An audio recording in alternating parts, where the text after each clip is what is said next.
지금부터 5위와 9위를 만나볼 텐데요. 다음 달 25일로 잠정적으로 정해진 국민의힘의 전당대회를 앞두고 당 내에서 진짜 한동훈 위원장 본격 견제에 들어간 걸까요? 심평 변호사가 또 한마디 했습니다. 사실 한동훈 전 위원장 아시겠지만 저희 뉴스타트를 통해서라도 심평 변호사의 몇몇 주장에는 사실관계가 다르다면서 이례적으로 바로 잡기도 했었는데요. 심평 변호사가 어제 이런 말을 했습니다. 윤심이만 꼭 작용한다기보다도 한동훈의 친한 세력에 반대하는 세력들이 친윤 세력을 중심으로 해서 자연히 뭉쳐질 것으로 봅니다. 그것을 이루어낼 수 있는 사람이 한동훈의 계약마로 당대표로 나가게 되겠죠. 지금 황우여 비대위원장께서 오시고 나서 아주 듬직하게 또 지금 당을 잘 추스리고 나오고 계시죠. 윤석열 정부가 상대해야 했던 당대표들 어느 분보다도 더 국민의힘을 잘 이끌어 나오고 있다 봅니다. 그래서 감히 어떤 정치적 상상력을 발휘한다 그러면은 황우여 비대위원장을 차기 당대표로 옹립하는 것도 충분히 가능성이 있는 일 아니겠습니까? 호준석 대변인 바로 질문을 드릴게요. 저희도 심평 변호사의 말을 어디까지 인용할지 제작진 차원에서 고민이 있었는데 왜냐하면 여러 지금까지 한동훈 전 위원장이 직접 반박한 사례도 있었으니까 다만 본인이 이제 윤석열 대통령의 멘토를 자처해서 여러 가지 얘기들을 친윤 쪽에 쏟아내기 때문에 저희가 한번 받아들였는데 당대표 출마하면 대항마로 현 황우여 비대위원장을 내세울 가능성이 있다. 어떻게 들으셨어요? 심평 변호사님의 말씀은 이분이 대통령님의 멘토라는 것도 사실은 이제 사실과는 다른 것으로 이미 밝혀진 바가 있고 우리가 기사를 쓸 때는 근거가 있어야 되지 않습니까? 누군가가 그렇게 말을 했다든지 아니면 취재를 이렇게 했다든지라는 게 있어야 되는데 근거가 없이 그냥 하시는 말씀들이 많거든요. 특히 이번에는 본인도 상상력을 발휘하셨다라고 했습니다. 그것도 감히 상상력을 발휘해 보면이라고 하셨습니다. 이게 어떤 본인의 이제 희망이나 이런 것들인데 때로는 이제 저분의 상상력이 SF 소설적인 상상력을 발휘하실 때도 많거든요. 그래서 이것이 이렇게 진지하게 아까 누구 표현대로 하면 궁서체로 이렇게 반응을 해야 될 일인지는 잘 모르겠고요. 다만 어쨌건 이 판도라는 것이 지금 한동훈 위원장이 가장 많은 지지율을 얻고 있는 것은 이제 사실인 것이고 한동훈 위원장이 출마를 한다고 하면은 한동훈 위원장을 맞득치 않아 하는 그 세력에서는 누군가 이제 대항마를 검토할 수 있는 것은 이제 그것은 이제 자연스러운 일일 테고 그렇지만 황우여 위원장님 어쨌건 지금 비상 상황에 당을 수습하고 다음 지도 체제를 안정적으로 출범시키기 위해서 그래서 아주 컨벤션 효과를 만들어서 당 지지율을 10% 이상 높이겠다라는 그 말씀을 여러 번 하셨거든요. 관리형 비대위 이런 얘기를 했었죠. 황우여 위원장께서 본인이 하셨는데 본인이 거기에 선수로 나간다라는 것이 상식적으로 좀 납득하기 어려운 일 아닌가라는 생각. 이름 석자 황우여만 빼면 호 대변인의 분석은 어쨌든 대항마를 누구는 점찍어 살 수 있고 그게 이제 친윤 쪽에서 요즘 거의 홍준표 시장과 함께 심평 변호사, 한동훈 전 위원장 많이 비판하고 있는데 뭔가 친윤들이 똘똘 뭉칠 수 있다는 취지 이걸 어느 정도는 저희가 그냥 흘려드릴 수는 없는 얘기여서 대항마 얘기가 나와서 이 정도로 정리할 텐데 황우여 현 비대위원장 얘기가 왜 나왔냐면 전당대회 이제 한 달 반 정도 남았잖아요.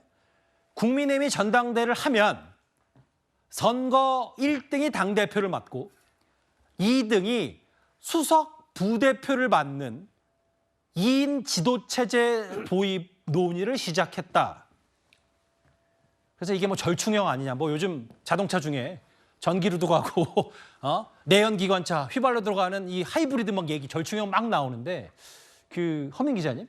이게 제가 문화일보 보도를 통해서도 좀 봤는데 실제로 이게 황우여 비대위원장 이거 이렇게 하면 대표 독상 차려주는 거 아니고 한동훈 전 위원장이 전당대 나와도 힘을 좀 빼는 일종의 한동훈 견제용 아니냐 이런저런 해석 나오는데 어떻게 생각하세요? 여러 가지 좀 해석이 나올 수 있을 것 같습니다. 제가 황우여 지금 현 비대위원장에게 좀 취재를 좀 해봤더니 당에 대한 걱정을 굉장히 많이 하더군요. 일단은 지금 전당대회에서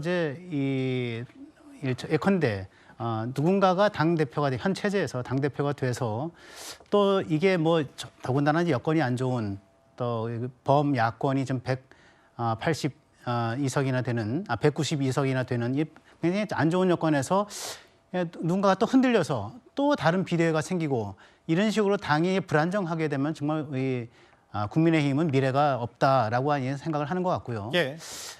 그리고 또 한동훈 지금 전 위원장이 워낙 이제 어쨌든 간에 인기가 좀 많은 편이죠. 지금 지지율도 높고 이런 상황에서 뻔히 한동훈 위원장이 당대표가 될 것 같은 분위기 속에서 다른 주자들 예컨대 뭐 나경원, 안철수, 원희룡 뭐 이런 분들, 이런 분들이 적극 나서주지 않는다면 전당대회가 재미가 없어질 것 같다. 이런 걱정을 좀 하는 것 같습니다. 그래서 이 황우여 비대위원장의 생각은 자기가 개인적으로 여러 사람들을 만나보고 또 개인적으로 라운드 테이블, 뭐 연석 회의도 좀 원탁 회의도 좀 해보고 해서 얘기를 들어서 모아 보니까 현재 이게 단일 지도 체제로는 좀 가면은 이게 결국 불안정성이 더 증가가 되기 때문에 현재 단일 지도 체제, 그다음에 그렇다고 한꺼번에 당대표와 모든 최고위원들이 권한을 나눠가는 집단 지도 체제로 가는 건 좀 무리가 있고 단일 지도 체제와 집단 지도 체제의 중간 정도.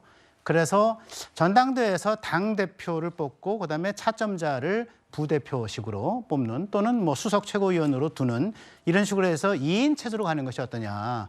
복수 지도 체제로 가는 것이 어떠냐. 그래서 권한도 나눠 갖고 책임도 나눠 갖고 이렇게 생각을 해서 오늘부터 논의가 시작이 됐습니다. 예. 그리고 이것을 내일까지 논의를 이어갈 생각이라고 하고요.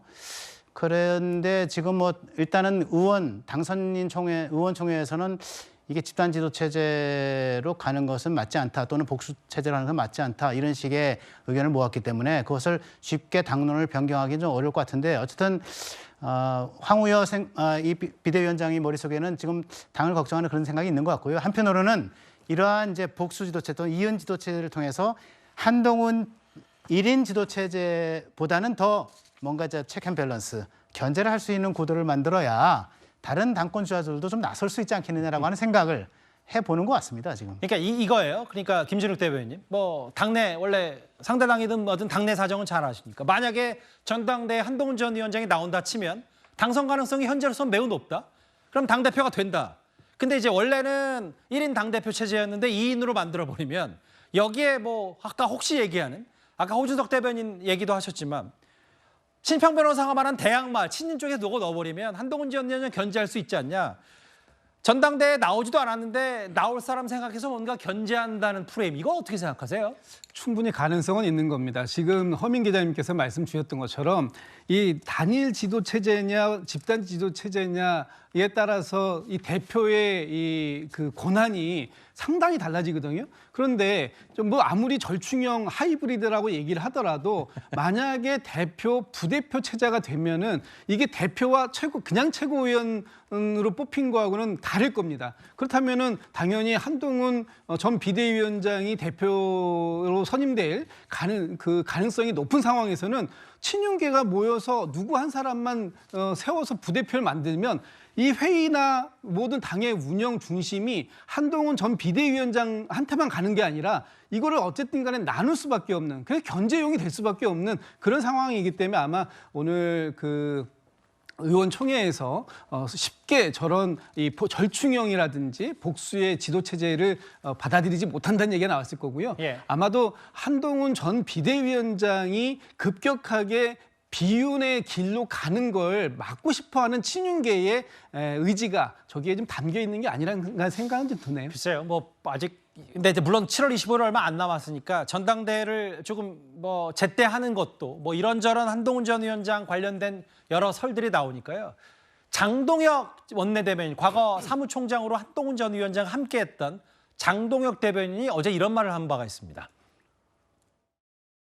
너무 고생하고 소모됐으니까 좀 쉬고 있어라. 그렇지. 언젠가는 다시 부를 것이다. 네. 정말 고생했다. 네. 어떤 아쉬운 점들이 있는 것은 우리가 한번 고민해보고 네. 우리가 뭘 바꿀지에 대해서 우리가 고민해 볼 테니 어쨌든 당이 재밌다. 예. 가는 모습 지켜보면서 때를 기다리고 어떤 예. 때 우리가 같이 또 힘을 합쳐야 될지 고민해 보자라고 한다면 저는 어쩌면 한동훈 위원장은 전적인 개인적인 생각입니다만은 네. 당대표 다시 출마를 고민하지 않을 수도 있다고 생각합니다. 그런데 선거 끝나자마자 모든 사람이 달려들어서 다 당신 책임이고 예. 여기서 당신이 좀 이제 사라져야 되겠고 앞으로 절대 정치에는 발도 들이면 안 되겠다라는 듯이 계속해서 한동훈 위원장을 공격하고 있는 이 마당입니다.